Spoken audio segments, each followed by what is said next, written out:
Nous sommes à la place du 10 janvier à Grand Popo, site d'un grand rendez-vous culturel et cultuel, la célébration annuelle des religions endogènes.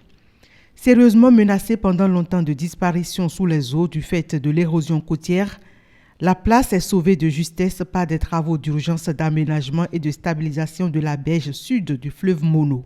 Une initiative du gouvernement soutenue par ses partenaires techniques et financiers, notamment la Banque mondiale. En visite au Bénin, le vice-président de la Banque mondiale pour l'Afrique de l'Ouest et centrale constate avec satisfaction la première phase des travaux effectués.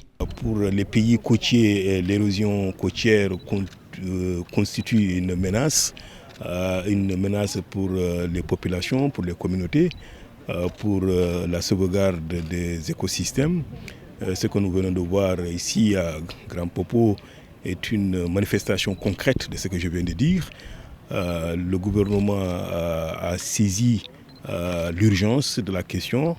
Elle a saisi aussi la Banque mondiale pour aider à apporter une réponse à cette menace.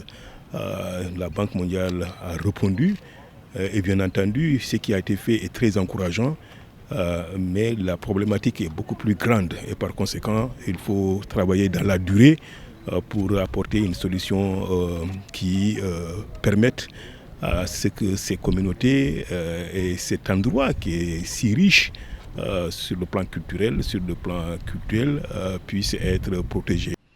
Engager des travaux pour des résultats efficaces et efficients de longue durée, c'est l'ambition du gouvernement.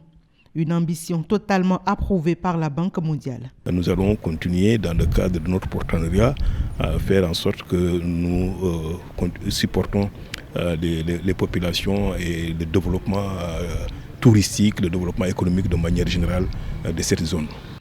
Le projet est exaltant et sur les maquettes, les travaux envisagés font déjà rêver la communauté.